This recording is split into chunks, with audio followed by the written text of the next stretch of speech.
Hey, shalom, shalom, shalom. First and foremost, Barakath Yahweh, Barakath Yahweh Shai, Barakath Yahweh, Barakath Yahweh Shai, Barakath Yahweh, Barakath Yahweh Shai, Yahweh Ba'ashem Yahweh Shai, Ba'ashem Rakahakadash. Also, double honors go out to the apostles, bishops, and elders of Great Millstone who rule well. Salutations also go out to the fellow Akim that are out there on the highways and byways, pushing the truth across the four corners of the earth. All right, and also the numerous amount of videos we post to further get the word out. All right, this is the copyright disclaimer. Fair use under Section 107 of the Copyright Act 1976. Allowance is made for fair use for purposes such as criticism, comment, news reporting, teaching, scholarship, and research, all of which I am doing, and not for profit. Fair use is a use permitted by copyright statutes that might otherwise be infringing. Non-profit, educational, or personal use tips the balance in favor of fair use. All right? Well, here we go again. This is the crime report every Friday. Man here, Professor Black Truth. And any wonder why this wasn't national news, like just about everything else concerning Jake, right? Wow.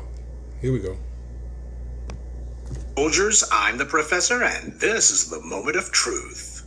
And now the Friday Crime Report. Wayne, Michigan, June 22nd, 2025, 11 o'clock a.m.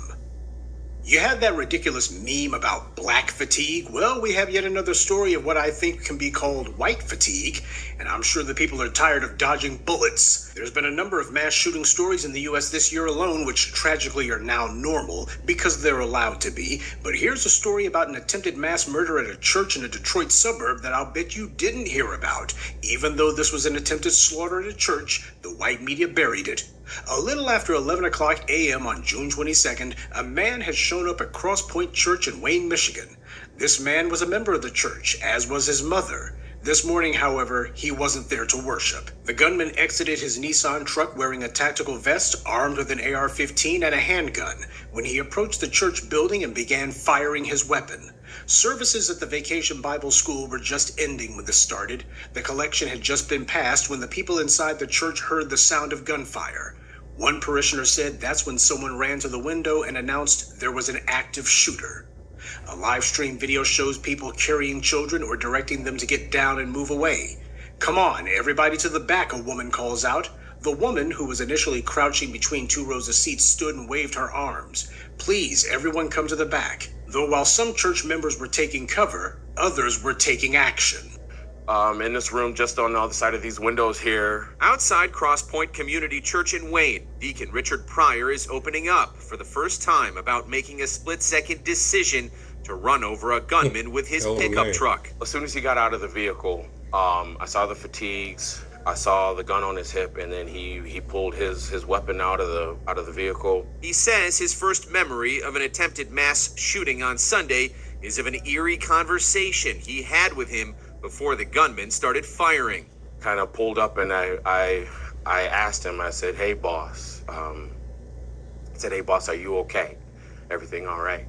And he doesn't say anything. He doesn't respond.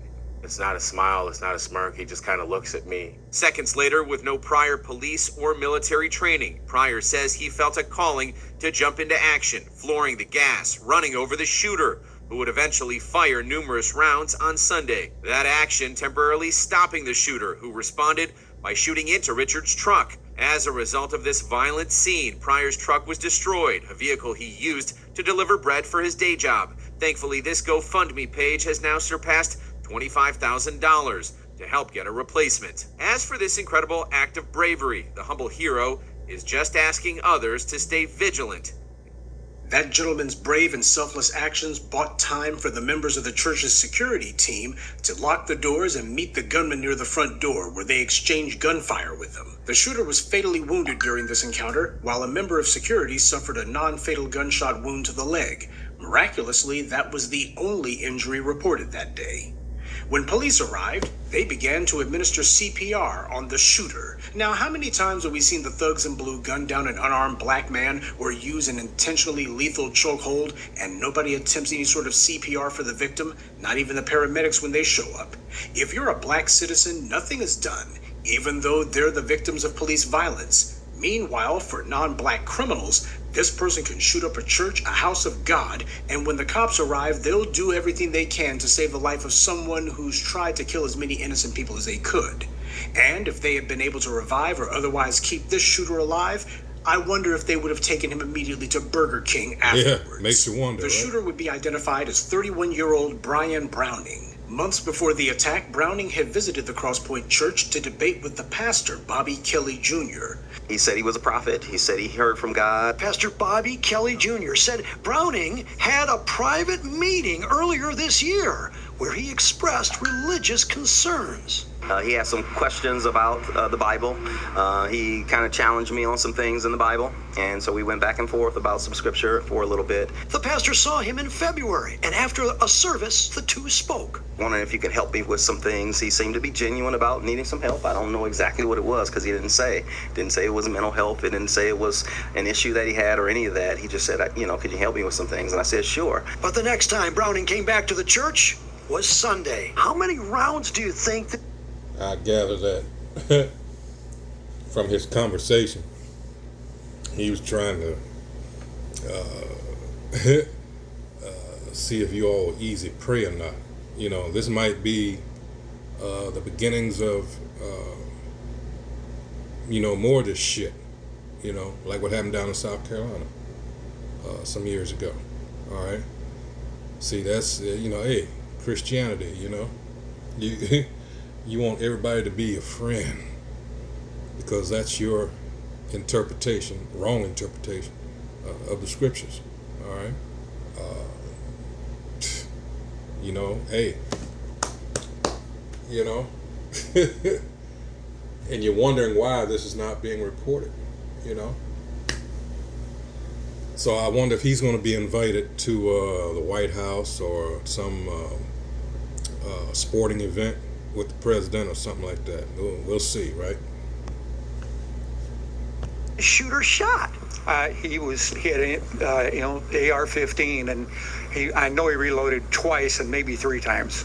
We'll continue with the moment of truth in just a moment, but first, a word from the official sponsor of Black Empowerment, Power Tools. There's no telling when something's going to come up, so make sure you carry your power tools at all times. You never know when you're going to need to bring the hammer down, or when you'll have some trash that needs to be blown away, or some obstacle that requires cutting down. Don't get caught empty-handed. Keep your hammer close by. Keep that leaf blower at the ready. And always carry your steel. Power tools. Because no matter what your day job or side hustle may be, there's no excuse for not being ready to put in some work. Now, for some strange reason, this story has not been wall-to-wall in the white media. Most of you never even heard of it. And no, all mass shooting incidents are not created equal. You can thank the white media for that. But this story hasn't gotten the coverage it deserves. And I think we can all guess why. The optics are terrible. Not only because of the shooter, but also because of the individual who's responsible for stopping his rampage. And I'm sure you've noticed that the man who stopped the latest suburban psycho, as well as the pastor who the would-be killer was arguing with, are both black. And you won't be surprised to learn that although this Browning creep allegedly had no criminal record, the police and the white media are already screaming that this was clearly some sort of mental health crisis. Here we go. That's the phrase that they've been repeating more than any other. In fact, the police chief himself said that it appears that the shooter was suffering from a mental health break at the time of the shooting. What do you Now, qualify? you got a cop who's diagnosing a dead man only a couple of hours after an active shooter event. Since when do the police moonlight as psychologists? They don't know anything about him, but they know that he must have been crazy, though. There goes that narrative. Predictable assertion that we never hear at any other time, a phrase that only gets dragged out when referring to a mass shooting by a member of the dominant society. You have Rodney Henton, a genuine case of diminished capacity, and the white media has gone out of their way to not even hint that he was suffering a mental health crisis. And of course, the police don't dare say that either. And just 2 days ago, I told you about the case of Gad Black, a Louisiana black man who ridiculously is being charged under that state's hate crime law because he allegedly rammed a cop with his car. Yeah, get a load of that. In Louisiana now,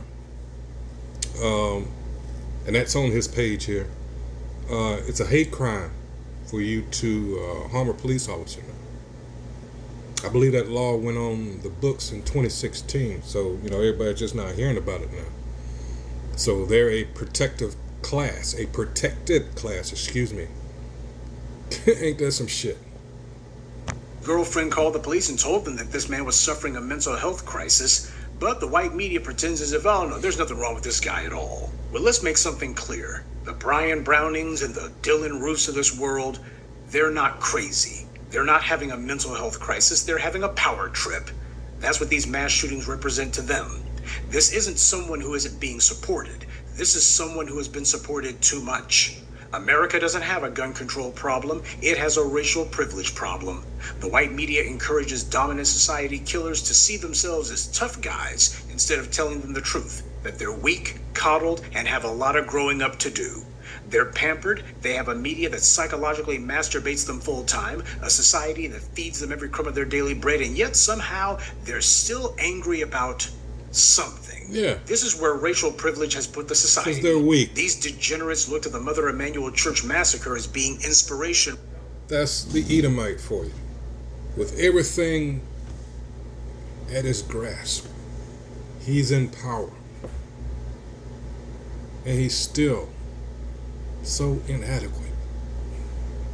But that's his problem. Let's get a scripture right here, because you might ask if you're in our position, all right, and pray to the Lord, which I'm going to get here. All right, let's see.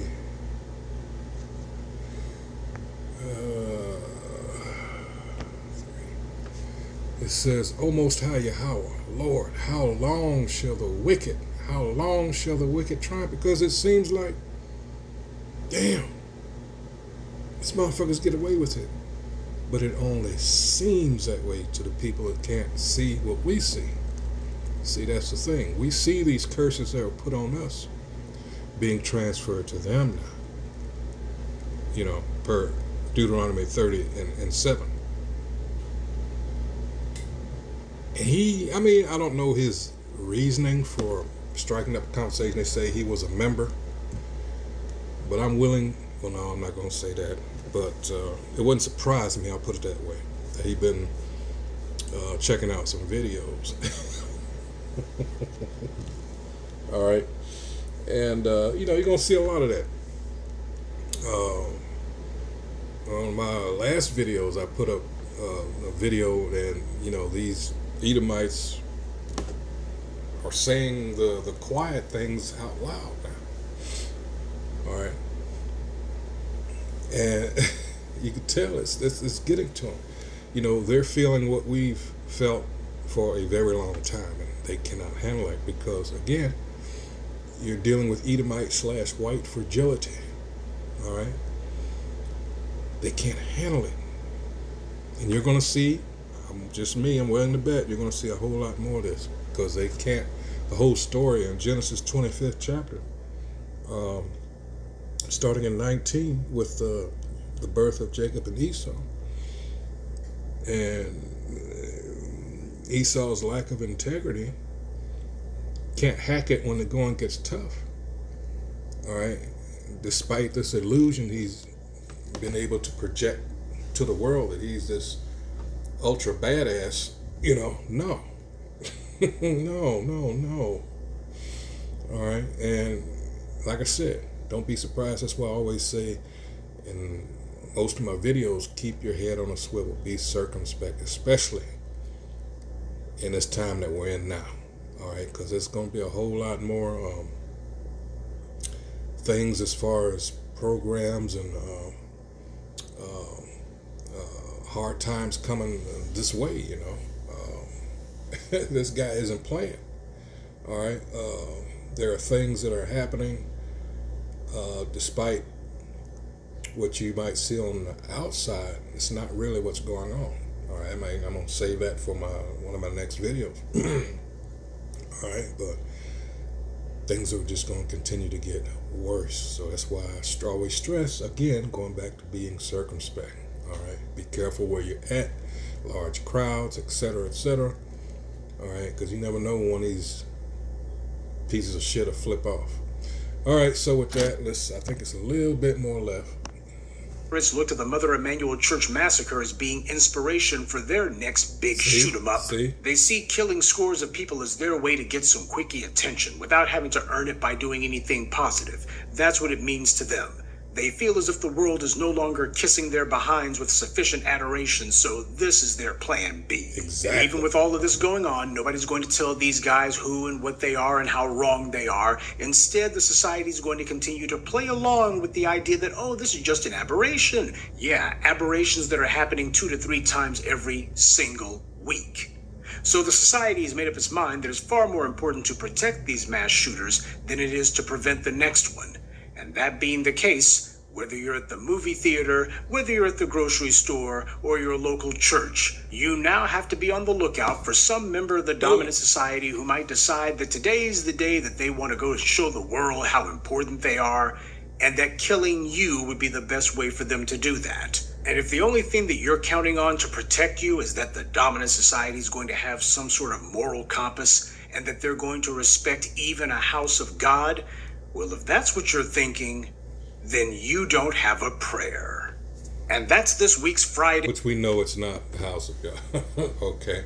But this is also stresses the importance of prayer. All right. Well, Akim would say, stay prayed up, and that's very true. All right. Hey, like I said, it's only going to get worse. So that's going to be it. Once again, I hope every views this is edified.